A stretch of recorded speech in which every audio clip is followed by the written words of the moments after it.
The World Health Organization actually defines health as a state of complete physical, mental, and social well-being, and not merely the absence of disease. So that's the first reason why health is absolutely involves making people feel better, but it's functioning better too.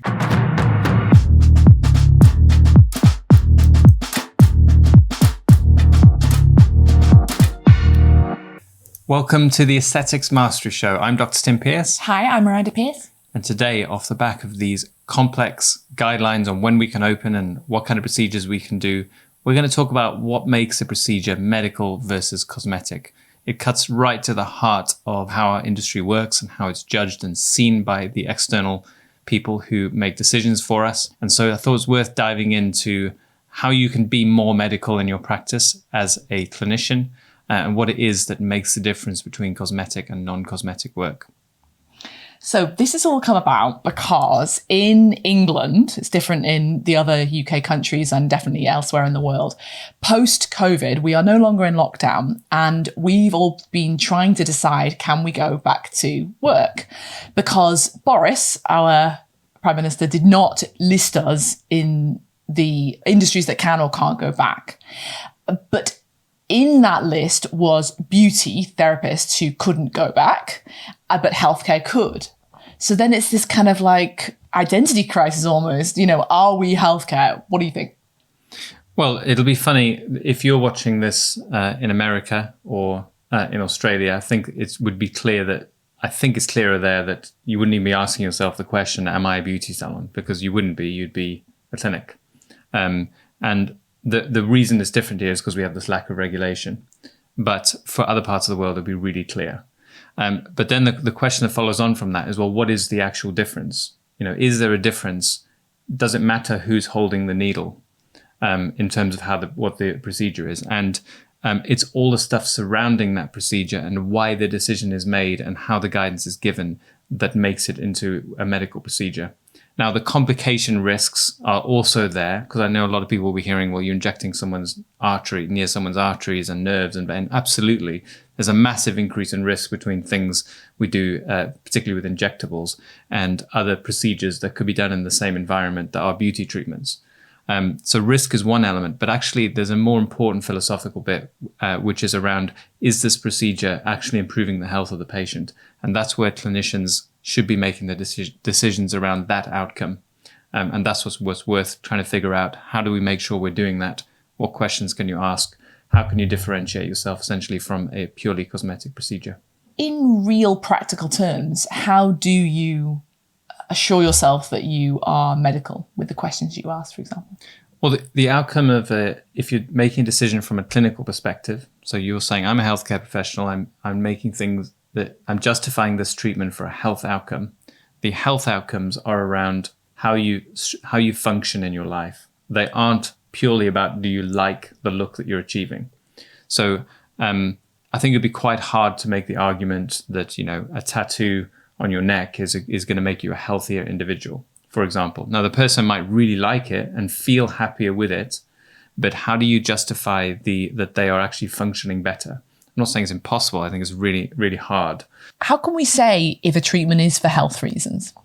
So the interesting thing that confuses people about this is that you can, particularly where there's no regulation, you could do the same procedure, but one would be for health reasons, one would not. And that, I think what people sometimes get confused by is they think that the risk itself is what makes it a procedure. So if I can cause a serious outcome from this, a negative outcome or a complication, that is what makes it a health procedure. But it's actually not. Like that is why you need someone who is validated to do that procedure. But it's not quite the same thing as doing it for medical or for health reasons. Health reasons, if you're doing it for those reasons, you need to be able to justify that the patient's life is going to be better because of the procedure. There needs to be some sort of process where you're making the decision with the patient that something in their life will be so meaningfully different that they will function better. Essentially, that's it. So the World Health Organization actually defines health as a state of complete physical, mental, and social well-being, and not merely the absence of disease. So that's the first reason why health is absolutely involves making people feel better, but it's functioning better too. So it's probably best if I give an actual story. So I do have permission from the patient to share this story, which was someone who had a damage to her nose from a cocaine addiction. This damage represented shame to her, so she couldn't function in her normal life. So she would want to, take the kids to school or go all the normal stuff that people do, and it would prohibit her from doing that. By fixing the little imperfection, because it wasn't particularly big, but by fixing it, it freed her to go and do those things. So that would be a really good example of someone who had an improvement to their functioning of their life, their health, in other words, their social and emotional well-being. But it's much more practical than just feeling good about it. So many people will have a procedure and say, oh, I just really like that, I feel better. But unless you've got some reasoning why they're functioning better, it could be argued that was purely cosmetic. Okay. So go back. I'm sorry, I don't really understand the tattoo example. Is it because the tattooist isn't a medical professional and therefore they don't take well-being into account during the consultation? Well, a tattooist has no obligation to see if this procedure will actually make the person function better in society. Tattoo is a good example because often you could argue that the tattoo makes people function worse in society. If you tattoo a snake on someone's forehead, it might affect their ability to get a job. So that would be an example where it's actually not the tattooist's responsibility. Whereas a medical professional, it is officially your responsibility to make sure that the work that you do makes people function better. And we're regulated to make sure we're doing that. This is one of the things I think is lost in the whole debate in our industry, because people go on about complications. That's a really good reason why you want a healthcare professional to do it. But really, it's the system that is helping, that is making sure that the treatment is actually going to make you better. So we're looking for specific things in the patient's life that are better. An example would be, now I can take selfies without worrying about it. My wedding photos, I don't have to worry about being seen from the side. I feel more confident. I'm more self-possessed. I'm communicating with people better because I'm no longer constantly having intrusive thoughts about them looking at me from a different angle. There are a million different ways to do it. And I think actually the most patients, if you talk to them in depth, most of them will probably have a really good reason why this procedure is valid. There are very few people who flippantly, for no particular deep reason, get stabbed in the face. It's painful. It must be making a significant difference. The job of a clinician is to make sure it's making the difference that they want, that they really want, and that you agree it's in their best interests. Because there are also times where people are doing it for the wrong reasons, and it doesn't actually make them happy, doesn't make them function better, but the procedure might look great. And that's where it gets really even more interesting. But the key in this day and age, if you're justifying your procedures, particularly if you're justifying opening, you need to justify that you're doing procedures in the patient's best interests. And even better if you can validate that somehow. How could you do that? So there are these questionnaires that you can do. They're sort of patient happiness satisfaction questionnaires.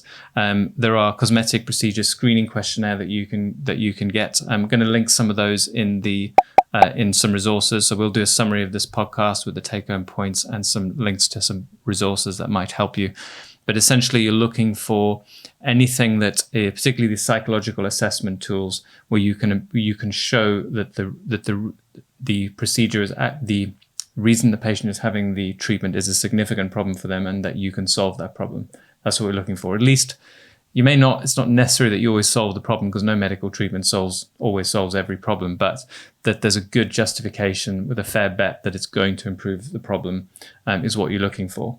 And most of them are going to be psychological, because although I've even had debates with dermatologists who say things like, we are not psychiatrists, that might be true if you've got something like acne to treat, because you can say the problem is there's a functional problem with the physiology of the skin. But anything that has a cosmetic component, you need to have to a degree be interested in the psychology of the patient to make sure that you're actually improving their health mentally and not making it worse or making no difference at all. What about taking myself as an example? So I have had lots of syringes of filler, not since January, but I think if I'd never come across this industry, then maybe I would have different expectations about what was possible. But now that I know that, lovely subtle results that totally enhance my well-being are possible, then when they run out, it does play on my mind. I'm like several times a day, noticing in the mirror, a particular line or whatever, and that plays on my mind. And I do think it's I get the well-being by having that topped up. But my question is, if I hadn't, I don't know, do you know what I mean? It's like if I hadn't had that, Well, it needs to have been something, and I remember your first foray into this. It was also about what you'd noticed that was changing and getting you down. It wasn't a purely like, oh, I might as well, I work here. Yeah. In fact, it was years before you even had a treatment. Yeah. 7 or 8 years. Yeah.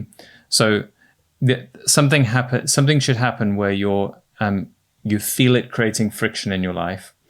You're not, and it can be as subtle as I don't feel self-possessed, I'm self-conscious. That makes me speak up less, or it makes me just think things when I should be thinking about something else. Some sort of difference in how you're functioning because of that, of something that's changing. And I think a lot of the stuff is, it's often unconscious until you ask people about it. So one of the questions I often ask patients is, when do you notice the problem? And that's quite often in the morning when they're putting their makeup on. And then how does that affect you?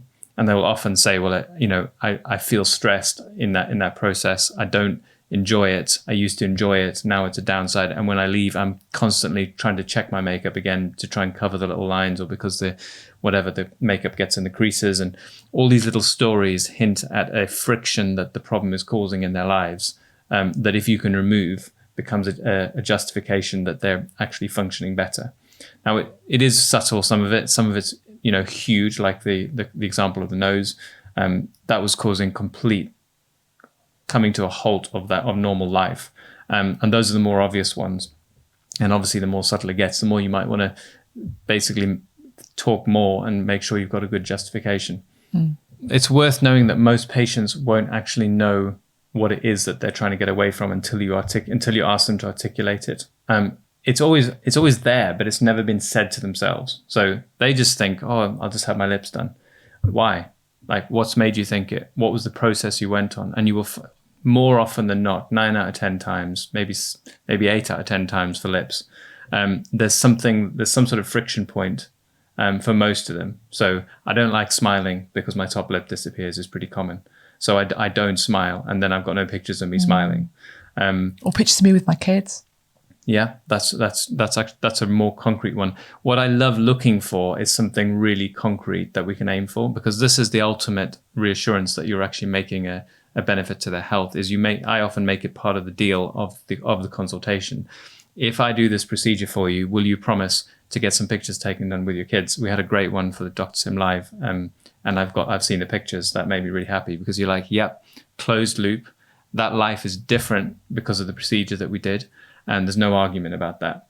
And that's what you need to look for. The stage beneath that I call level 4 of the consultation, which is, it's not practical. It's not as clearly practical, but they will tell you that they feel differently throughout the different parts of their life. Yeah. So I'm happier every day. I feel more confident. I feel like people are engaging with me more. I feel a bit more able to speak up. But what they haven't got is there's a specific moment which happened because this procedure allowed it. So photographs with the family, going out for dinner with someone you haven't been for years because you're worried about people seeing you in the restaurant.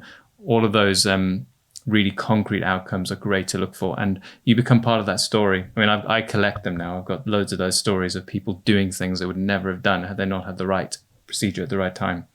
So that's what we're looking for. So what do you think? If you've got any cases where you've made a real difference to patients' lives, if you can make them unidentifiable or get permission, it would be lovely if you share them in the comments. But otherwise, what have you taken from this episode? Is there anything you disagree with? Let us know in the comments. Don't forget to like and subscribe, and don't forget to download those resources which are linked down below. Take care. Bye-bye.